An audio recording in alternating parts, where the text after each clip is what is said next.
Hey, how's it going, everybody?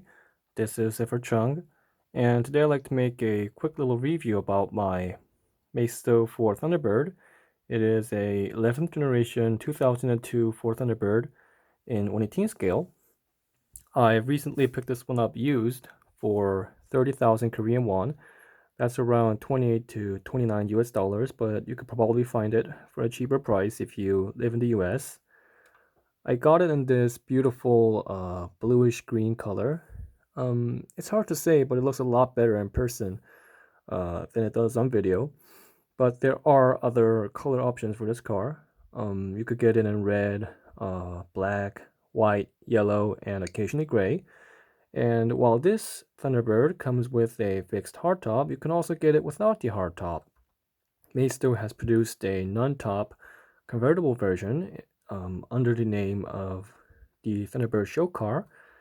And so, without further ado, let's get started.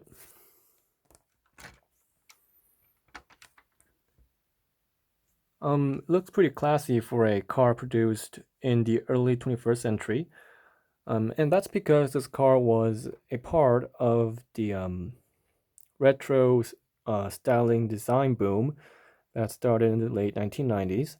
I mean, we got the new Volkswagen Bug, the BMW Mini, the Chrysler did the PT Cruiser, and of course there's this, and Ford did the Mustang a few years later. I mean, you get the idea. And I kind of like it. So let's get started with the model. Here are the headlamps. They did an okay job with it. It's quite acceptable for a car in this price range. They did ollie patterns and patterns around the headlamps here. Unfortunately, there is a huge peg that's holding the headlamp attached to this car, but that's kind of what you expect for a Maisto car. The grills, on the other hand, are actually done quite nice. So you see, when Maisto does these model cars, they usually just used a single piece of plastic as a grill, and the result of that is that the grills are completely blocked, which gives it a very unrealistic view, let's say. But this one is all open, and while it does use the typical Maisto chrome, which gets dull and wear off when the car gets old, it looks a lot more better than grills with a single piece of plastic on them. And they did the lights down here in a separate piece of plastic. And while yes, it does have the pegs, but you know sometimes Maisto just paint these on, so that's pretty nice. The Thunderbird logo is printed on, but I think it looks pretty bad even for a printed on logo. I think they could have done a better job with it. So let's go into the engine bay. The opening angle of the hood is actually quite small, so it's kind of hard to get a good view in the engine bay.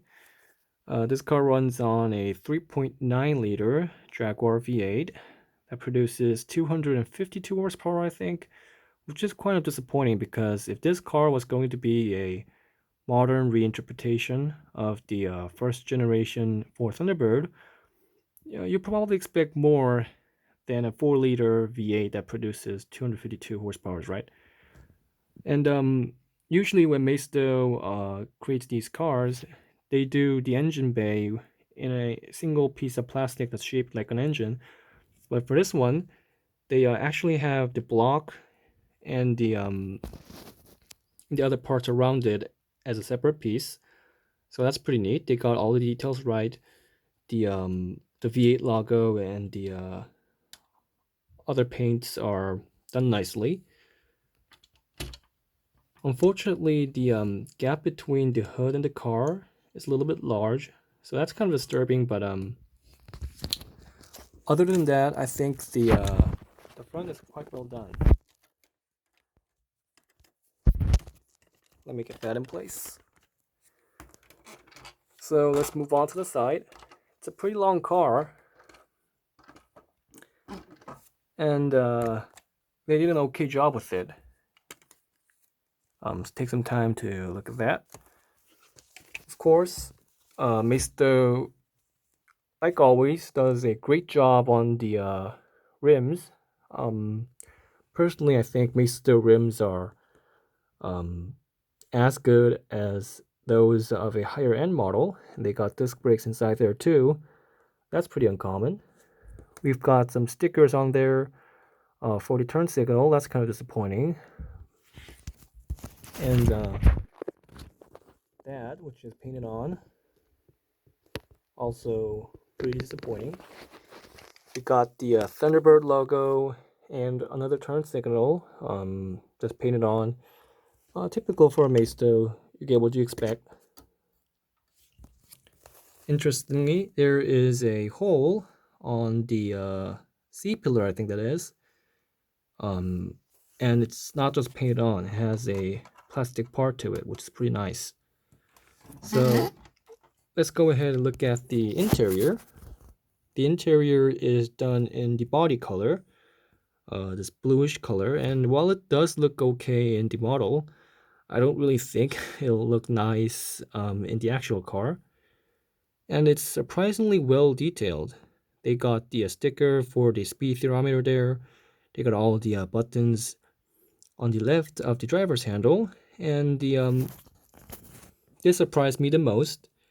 The center console, they got, usually it's just a huge smear with white and red mixed, but for this car, they did a pretty nice job with it. It's pretty well organized and well detailed, and you even got a Thunderbird logo down there. The seats, of course, are pretty well made. Can't get a good view of it. And like always, Maisto does the seatbelts. I've seen some more expensive models that don't have seatbelts. So overall, interior was also pretty neat. Of course, if you can stand the color.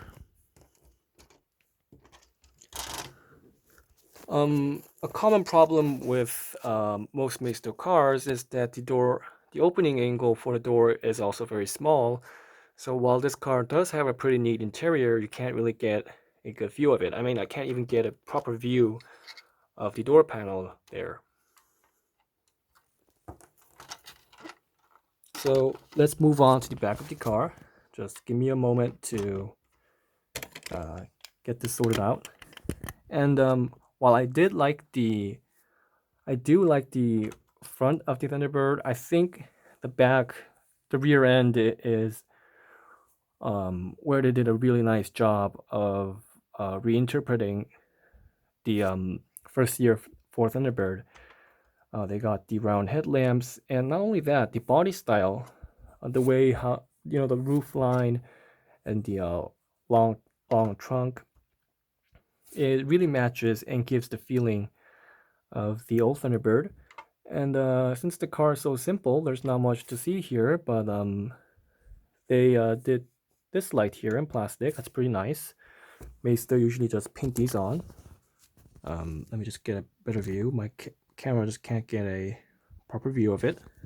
And there's nothing much special about the trunk. It does open, but there's not much to it.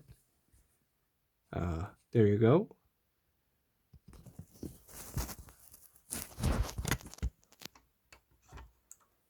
And like always, Maisto does a surprisingly good job on the undercarriage for the cars.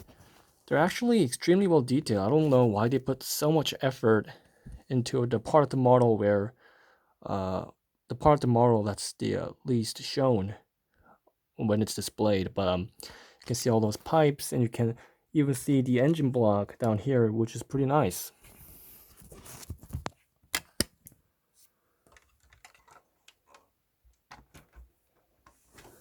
So that's it. My Maisto Ford Thunderbird, and overall, I think this is pretty neat car. Even it has okay quality even for a Maisto, and I believe there aren't any higher end alternatives like Auto Art or Kyosho. So if you are a Thunderbird fan or a huge fan of American cars, this is a pretty nice model to go, I think. That's all, and thank you guys so much for watching. If you enjoyed the video, click like and subscribe. If you didn't, give me a thumbs down and tell me what I should work on for the next review. And I'll see you guys later then.